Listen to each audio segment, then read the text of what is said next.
May I have your attention, please?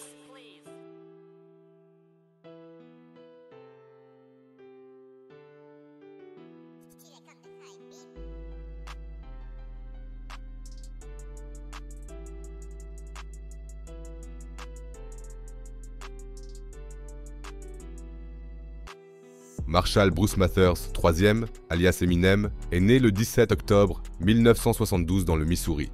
C'est l'année où ses parents se sont mariés. La naissance d'Eminem a été compliquée. Il a fallu 72 heures pour qu'il vienne au monde et sa mère, qui avait alors 17 ans, a failli mourir. À sa naissance, ses parents faisaient partie d'un groupe appelé Daddy Warbucks et il a donc été bercé par la musique dès son plus jeune âge.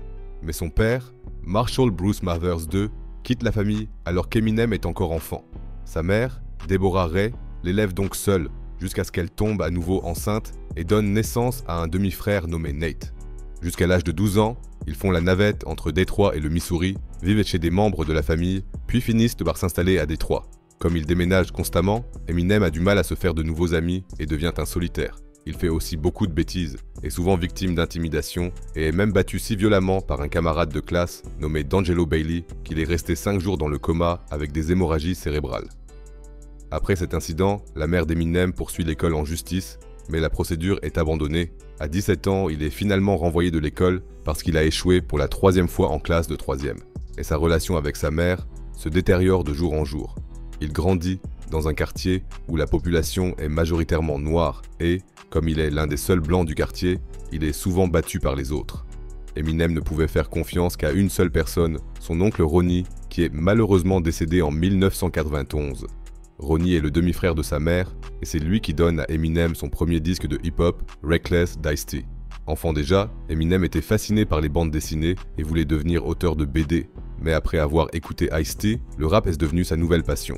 Eminem commence alors à rapper lui-même, jusqu'à ce qu'il enregistre pour la première fois à l'âge de 14 ans avec son copain Mike Ruby. Il participe également à un concours de rap au lycée Osborne et fait la connaissance de son bon ami Proof grâce au rap. Avec Proof, Eminem participe ensuite à plusieurs concours de freestyle jusqu'à ce qu'il se fasse un petit nom sur la scène rap de Détroit. À 17 ans, il commence à écrire de vraies chansons et se donne le nom d'Eminem, un jeu de mots avec ses 2 premières lettres, M et M.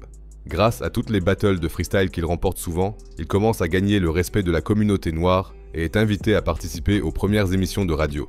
Il devient membre du groupe New Jacks et passe ensuite chez Soul Intent. Avec son ami Proof, il forme également le groupe D12 et sa fille Hailey, née de son ami Kim Scott. Eminem est maintenant père et a des responsabilités. Il cherche un emploi mais n'arrive toujours pas à maîtriser sa vie et c'est exactement ce dont il parle pendant des mois jusqu'à ce qu'il enregistre sa démo intitulée Infinite. Il fait ensuite imprimer la cassette plusieurs fois et essaie de la distribuer dans toute la scène hip-hop. Après le succès d'Eminem, de nombreux rappeurs ont même dû admettre qu'ils avaient eu la démo d'Eminem entre les mains, mais aucun ne l'a appelé. Il a donc dû retourner vivre chez sa mère. Mais enregistrer toutes ces chansons était comme une thérapie pour lui. Il continue donc à écrire des textes tous les jours et crée son alter ego, avec lequel il peut dire tout ce qu'il a sur le cœur. Et c'est ainsi qu'il devient Slim Shady. Lorsque sa petite amie Kim le quitte et lui interdit de voir sa fille, Eminem sombre dans une profonde dépression. Il commence à boire tous les jours, perd son emploi et se met même à prendre régulièrement de la drogue. Il était tellement déprimé qu'il a même tenté de mettre fin à ses jours. Mais Dieu merci, il a survécu et a décidé de laisser libre cours à sa frustration dans ses textes.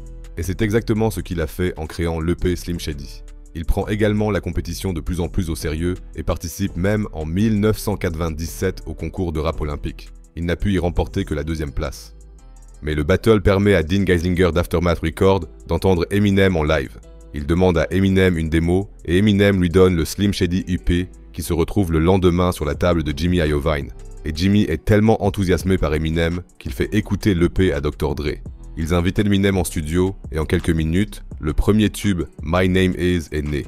Tous sont tellement fascinés par Eminem qu'ils lui proposent un contrat qu'Eminem, qui est un grand fan de NWA, accepte bien sûr. Ils se mettent alors à travailler sur son premier album et, pour couronner le tout, Eminem se réconcilie avec son ex-petite amie et l'épouse en 1998. Avec toute cette énergie, il enregistre le Slim Shady EP, qui sort en février 1999 et se hisse même à la 2e place du classement Billboard. La même année, il fonde avec Paul Rosenberg le label Shady Records. Mais avec tout ce succès vient aussi la première plainte de sa mère, qui prétend qu'Eminem la diffame sur le Slim Shady UP et réclame 10 millions de dollars de dommages et intérêts.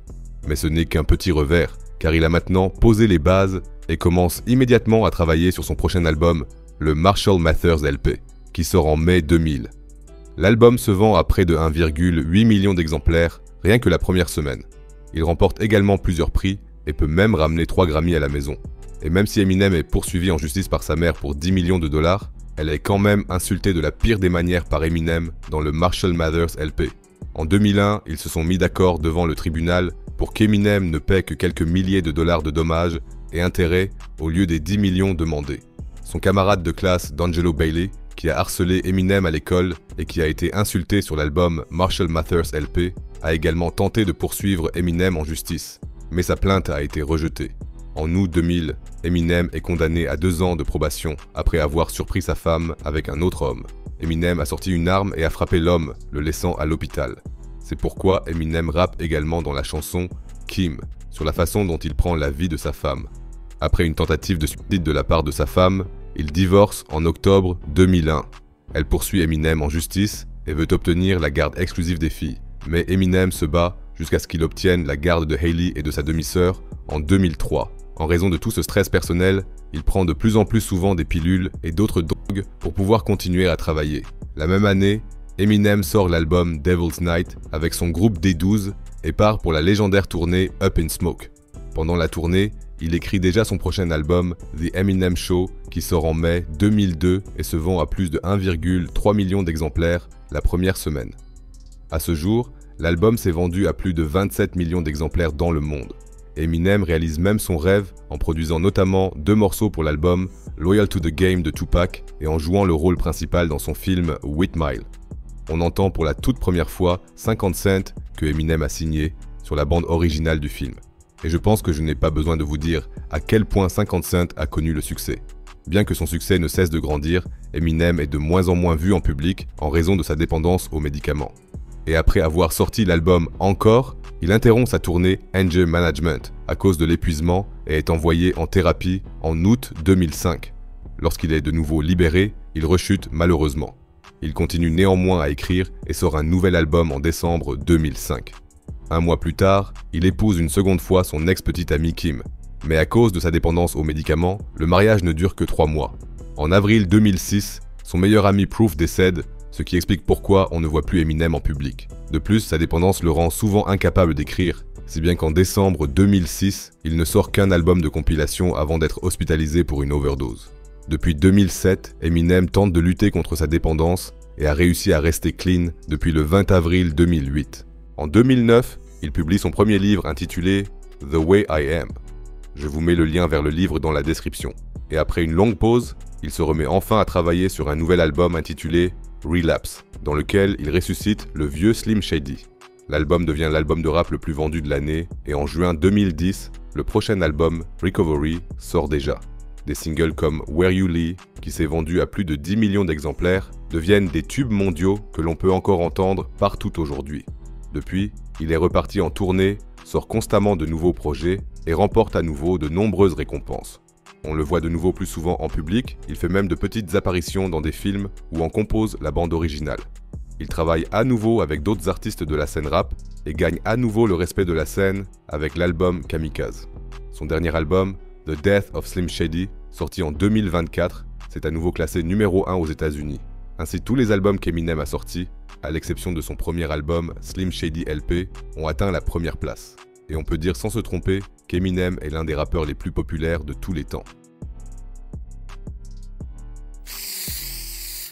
Comme vous l'avez remarqué, je n'ai pas du tout abordé les bifs avec lui. Je vais faire une vidéo spéciale pour vous à ce sujet. Et saviez-vous que Michael Jackson a gagné de l'argent avec Eminem pendant quelques années? Laissez un commentaire si le sujet vous intéresse. D'ici là, prenez soin de vous et je vous retrouve dans la prochaine vidéo.